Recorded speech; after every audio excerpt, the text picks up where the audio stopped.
Do you really think that'll stop me? Kael sneered, drawing his dagger, his smirk barely fading.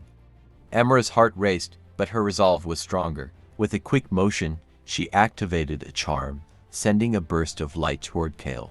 He staggered, but didn't fall. The heart of the forest began to glow brighter, its energy pulsing in time with her heartbeat. The forest around them trembled as she placed her hands on the massive, glowing tree. Images flooded her mind: the forest's creation, the curse, and the countless souls trapped within. "I'm not going to let this continue," she whispered, steeling herself. With a deep breath, Amara activated her final charm. The light grew blinding, and a deafening roar filled the air. Hours earlier, the moon hung low over the horizon, its pale light barely penetrating the dense canopy of the cursed forest. Amara stood at the edge, clutching her satchel of herbs and charms, her knuckles white with tension. She had spent days preparing for this journey, mixing protective powders, sewing small talismans, and memorizing prayers her grandmother had taught her as a child. The whispers had started days ago, soft and insidious, calling her by name. "Amara, Amara," the villagers had warned her not to answer them. But when her younger brother Kofi had vanished into the forest, she had no choice. "Grandmother," she whispered to the memory of the old woman who had raised her. "Guide me. Give me strength." Taking a deep breath, Amara stepped into the forest. The forest awakens. The first thing she noticed was the suffocating quiet. The sounds of chirping crickets and rustling leaves vanished as though swallowed by the trees. The air was thick and heavy, laced with a damp, earthy scent. Amara clutched a small charm shaped like an eye, her first line of defense against the forest's curse. She muttered a prayer under her breath. "Shield me from forgetfulness. Keep my mind clear." The forest didn't respond, but it felt alive. The trees loomed like watchful sentinels, their twisted branches stretching toward her like claws. Shadows flitted between the trunks, too fast for her to identify. With each step, Amara felt the weight of the curse pressing down on her. Memories tugged at the edges of her mind, slipping away like water through her fingers. She stopped, touched her charm, and whispered, "Kofi. I'm here for Kofi." The sound of his name anchored her, and the fog in her mind receded. The first challenge. Hours passed, or was it minutes? Time blurred in the forest. Suddenly, the air grew colder, and the whispers grew louder. They were no longer distant but all around her, circling like predators. "Turn back, little herbalist," a voice hissed. "You cannot save him," another crooned. Amara spun in a circle, her grip tightening on her walking stick. "Show yourselves," she demanded, her voice steady despite her racing heart. The shadows coalesced into forms, twisted, humanoid figures with elongated limbs and glowing eyes. Their faces were featureless, but their presence radiated malice. Amara reached into her satchel and flung a handful of protective powder at the nearest figure. The creature screeched and recoiled as the powder burned its shadowy form. But more came, circling her like wolves. A desperate fight. Amara swung her walking stick, striking at the nearest creature. It dissolved into black mist, but the others pressed closer. She hurled another charm, a small amulet filled with salt and herbs, and it exploded in a burst of light, driving the creatures back. She didn't stop moving, her instincts honed by years of foraging in dangerous terrain. The forest seemed to shift around her, the ground uneven and treacherous. Roots snaked toward her ankles, trying to trip her. One creature lunged, its clawed hand reaching for her face. Amara ducked and drove her stick into its chest. The creature shrieked and disintegrated, but its brothers howled in fury. Amara's breaths came fast and ragged, but she refused to give in. "I'm not afraid of you," she said, though her voice trembled. The creatures paused, their glowing eyes fixed on her. Then, as if responding to an unseen command, they melted back into the shadows. Amara didn't trust their retreat, but she took the moment to catch her breath. She touched the charm around her neck and whispered, "Thank you, grandmother." The strange man. The path ahead was narrow and winding, bordered by trees that seemed to close in with every step. Amara pressed on, her senses on high alert. Then she saw him. A man sat on a fallen log, his head bowed as if in deep thought. He was tall and lean, his clothes tattered and stained with mud. His hair was wild, and his face bore the marks of someone who had endured countless battles. Amara froze, her instincts screaming at her to turn back. But the man looked up, his piercing gray eyes locking onto hers. "You're brave to come this far," he said, his voice calm and even. "Who are you?" Amara demanded, not lowering her guard. The man stood slowly, his movements measured. Call me Kael, he said. I've been here longer than I can remember. Amara's eyes narrowed. Why haven't you been trapped like the others? Kael's lips twisted into a faint smile. Because I'm not like the others, but neither am I free. Her grip tightened on her stick. What do you mean? Kael took a step closer, and Amara instinctively stepped back. This forest has its rules, he said. I learned how to bend them. I can help you find your brother. And what do you want in return? Kael's smile faded, and his eyes darkened. Let's just say, helping you might help me, too. Amara didn't trust Kael, but she knew she couldn't face the forest alone. Reluctantly, she allowed him to guide her deeper into the cursed woods. The forest isn't just alive, Kael said as they walked. It's hungry. It feeds on memories, fears, and souls. The deeper you go, the stronger it becomes. Amara noticed the way Kael avoided certain paths, his movements calculated and precise. He seemed to know the forest's secrets, but his presence unsettled her. As they crossed a narrow stream, Kael suddenly stopped. We're being watched, he said, his voice barely above a whisper. Amara turned, her heart pounding. In the distance, shadows moved between the trees, their glowing eyes fixed on her. They're not attacking, she said, confused. Not yet, Kael replied. They're waiting. For what? Kael's jaw tightened. For you to trust me. The game begins. Amara realized then that Kael wasn't just a guide, he was a player in the forest's twisted game. And she was the next piece on the board. The trap tightens. Amara's breath hitched as Kael's words sank in. The creatures weren't attacking because they didn't need to. The real danger was the man standing beside her. Why would I trust you? She asked, her voice sharper now. Kael's gray eyes flickered with something unreadable. Because you don't have a choice. This forest doesn't let anyone leave, not unless they have someone who knows the rules. And you do, Amara countered, her fingers brushing against the charm around her neck. Kael smirked. Enough to stay alive this long. Amara's instincts screamed at her to run, but Kael's presence seemed to ward off the forest's shadowy guardians. She had seen how they recoiled from him, like moths avoiding a flame. Whatever he was her best chance at finding Kofi. Fine, she said reluctantly, tightening her grip on her walking stick. But if you try anything, you'll kill me, Kael interrupted, his smirk returning. I'd like to see you try. The forest's test. They continued deeper into the cursed forest, the path narrowing until it was little more than a tunnel of gnarled roots and branches. The air grew colder, and the whispers became louder, like a chorus of disembodied voices. Kael stopped suddenly and held up a hand.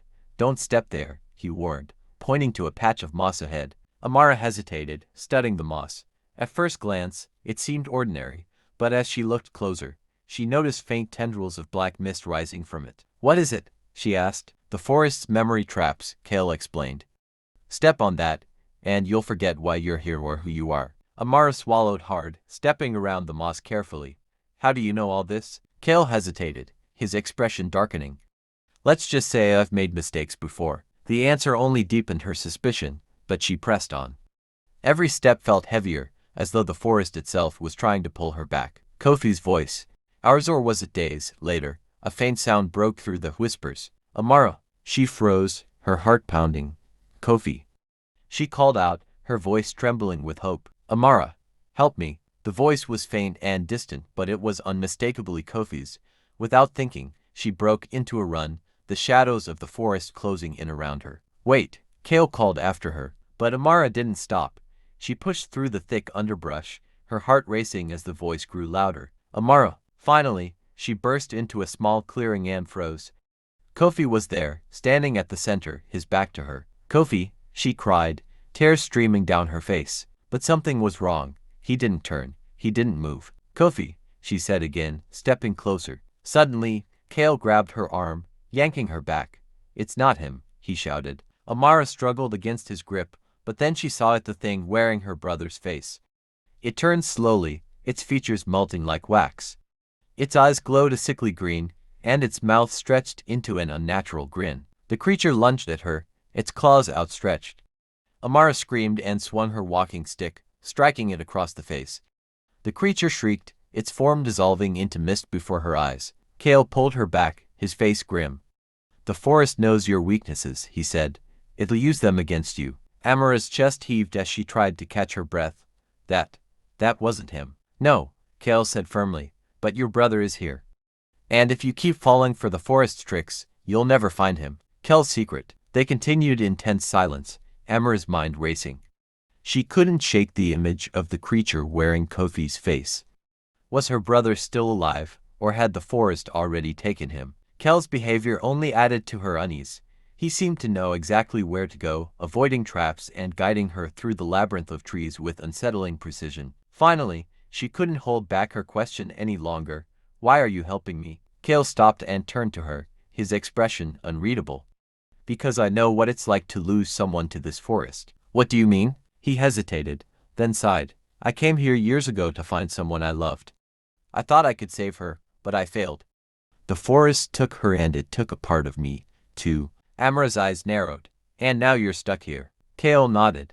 I can't leave, not without breaking the forest's curse. That's why I need you. What do you mean? The forest feeds on memories, Kael explained, but it's not invincible. If we can find the source of its power and destroy it, we can break the curse. Your brother will be free and so will I. Amara studied him, searching for any sign of deceit. She didn't trust him, but his words rang true. Fine, she said.